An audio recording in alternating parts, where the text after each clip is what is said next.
Good morning everyone. আর এখন বাজে কিন্তু সকাল 9টা। আমি এখন থেকে আমার ব্লগ শুরু করলাম। আজকে ঘুম থেকে উঠতে না অনেকটা লেট হয়ে গেছে। প্রতিদিন এখন স্কুল যাচ্ছি ভোরে, তাড়াতাড়ি উঠতে হচ্ছে। আর আজকে আমার অফ ডে, ওই কারণে আমি অনেকক্ষণ ধরে ঘুমিয়েছি। আর এখন উঠে একটু রাস্তার পাশে এসেছি, এখনও চা খাইনি। মাকে বলছি একটু চা করে দাও, আমি দোকানে বসবো। তো এখন যাই দোকানে, মা যাক চা করতে। আজ এই দুটো কুঁদলি তুলেছি।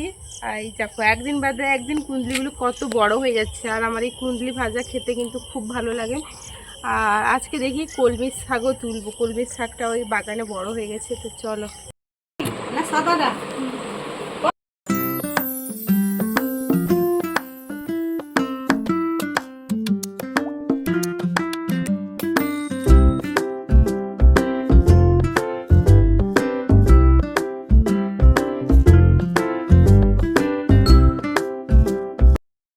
এখান থেকে বেরিয়ে একটু বেরিয়েছি রাস্তায়।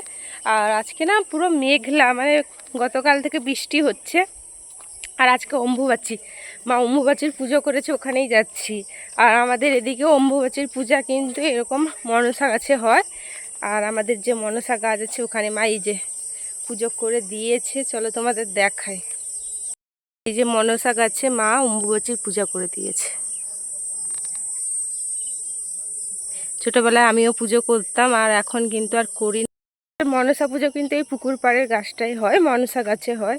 ছোটবেলায় আমি মনসা পূজা করতাম, আর এখন আর মানে কি বলবো বলো তো, করি না, সময় পাই না। আর মাই করে দেয় পুজো পার্বণ এইগুলো। আর সকাল থেকে চা খেয়েছি, এখন অবধি কিছু খাইনি। এই যে প্যাচ প্যাচে কাদা এই রাস্তাটায়, দেখো ইট ফেলেছে।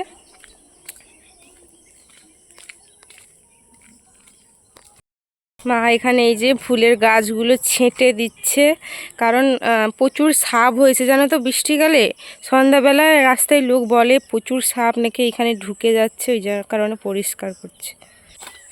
বেগুন গাছটাও কেটে দিচ্ছে, বেগুন হয় না এখনও, গাছটা দেখো বয়স হয়ে গেছে তো। আর প্রচুর সাপ খোপ হয়েছে, মানে এটা তো রাস্তার পাশে পরিষ্কার রাখাটাই ভালো। এই যে ওল গাছ দেখো, এগুলো হচ্ছে হাইব্রিড ওল। এগুলো 1-2 বছর রাখলে কিন্তু বড় বড় ওল হয়। কাঁচা ছোলা, কাঁচা মটর ভেজানো ছিল, মা দেখো গুনে দিয়েছে। জমিতে ধানের চারা ফেলেছিল, এখন গাছ উঠে পড়েছে, একবারে ছোট ছোট গাছ। ওই যে ওই পাশের মাঠটায়ও ফেলা হয়েছিল, এই মাঠটা পুরোটা দেখো, বড় মাঠ, বিশাল বড় মাঠ, পুরোটাই ধানের চারা উঠেছে। রাতের ঘুগনি ছিল, ওটাকে মা কিন্তু চানাচুর টানাচুর দিয়ে মেখে দিয়েছে। টান করে চলে এসেছি। আর সকালে না মানে পান্তা করেছে, কি দিয়ে খাবো, মা কিছু করেনি, ঘুগনি ছিল, ভাবছিল মুড়ি খেয়ে নিব। কিন্তু আমার ঘুগনি মুড়ি টুড়ি খেতে একদম ইচ্ছা করছে না, তাই মা একটু চটপটি মতো করে নিয়ে এসছে। দোকানেই বসছি, আর এখন এই চটপটিটা খেয়ে নিব। এখন কিন্তু 12টা বাজে, আমি ব্রেকফাস্ট করছি আর শুধু এই ঘুগনি। তো চলো দেখতে থাকো। তো আজকে চিংড়ি মাছের মালাইকারি হবে, ওই জন্য মা বললো যে নারকেলটা কুড়ে দিতে, কারণ মায়ের একা দ্বারা তো সম্ভব নয়। আর এই দেখো আমি নারকেল ফাটিয়ে কিন্তু নারকেল কুচ্ছি, তারপর আমি গিয়ে মিক্সিতে পেস্ট করব। আর আজকে কিন্তু অনেক কাজ বাজার, আমি এসে কিন্তু খাওয়ার টেবিলটা একটু পরিষ্কার করে দিচ্ছি, কারণ সবসময় এখানে কিন্তু রান্নাবান্নার জিনিস থাকে, তরকারি এছাড়া অনেক জিনিস, টেবিলটা কিন্তু নোংরা হয়ে গেছে, তাই ভাবছি একটু পরিষ্কার করে দিই খাওয়ার আগে। সব কাজ বাজ গুছিয়ে চলে এলাম, এপাশে উনুনের কাছে রান্না বান্না বসে গেছে। মালাইকারি হবে, মশলা কষানো হচ্ছে, আর এদিকে ভাতও হয়ে গেছে। আর এখানে চিংড়ি মাছ ভেজে রেখেছে, হয়েছে কাঁকরোলের ভাজা। আর এই যে চিংড়ি মাছের মালাইকারি আলু দিয়ে, আমাদের বাড়িতে আলু দিয়ে মালাইকারি হয়। আজকে অম্বুবাচী, তার জন্য আছে কিন্তু দুধ আর আম। আজকের দিনে কিন্তু দুধ আম খেতে হয় সবাইকে, বাট আমি দুধ খাই না, আমটা খাবো। তো উনার লেপতে বসে গেছি। আর গ্রামের মেয়ে হলে সত্যি কথা কী হয়েছে, পড়াশোনার পাশাপাশি যদি আমি এই কাজকর্মগুলো শিখে রাখি, আমার করতে কোনো লজ্জা হয় না। আর সব দিকে আমি কিন্তু নিজেকে মানিয়ে নিতে পারি, এই ক্ষমতাটুকু আমি নিজের মধ্যে তৈরি করে নিয়েছি। তো এতে আমার কোনো লজ্জা নেই। অনেকেই ভাবে আমি বাড়ির কাজকর্ম করি না, শুধু লোক দেখানো কাজকর্ম যে টুকটাক করি, কিন্তু ওরকম মোটেই নয়। বাসন মেজে এক্ষুনি এলাম, এখন প্রায় 6টা বাজতে যাই। যে ক্যাপসিকাম গাছ, এটাকে এখন লাগানো হবে। আর বাড়িতে বেগুন চারা, লঙ্কার চারা এনেছে, ওগুলো লাগাচ্ছে মা। এই যে বেগুন চারা লাগানো হচ্ছে। লাগানো হবে একটা করে বেগুন চারা এরকম ফেলে রেখেছে। আর আমি সকালে গিমা শাকের গাছ তুলে এনে এখানে লাগিয়ে দিয়েছি, গিমা শাক হবে। এদিকে সূর্য অস্ত যাচ্ছে, এখনো সন্ধ্যা হয়নি, হবে। সন্ধ্যাবেলায় কিন্তু মা চা করে আমাকে দিয়ে দিয়েছে, ক্রিমিকার বিস্কুট দিয়ে চা খেতে বসছি। এখন বাজে সন্ধ্যা 7টা। আর এত খিদা পেয়েছে আজকে কি বলবো, মানে আজকে ভালো তরকারি হয়েছে, ভাত খেলাম, তাও আমার বিকাল থেকে খিদা পেয়েছে। আর এখন মা করলো চা, ওটাই খাচ্ছি।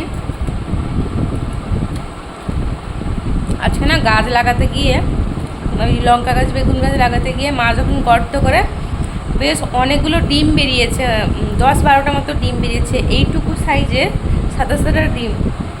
আর গর্তও ছিল, ওটা সাপের ডিম না অন্য কিছুর ডিম বোঝা বড় মুশকিল। ভয় লেগে গেছে, কারণ আশেপাশে এত সাপের উৎপাত হয়েছে, চারধারে দেখছি।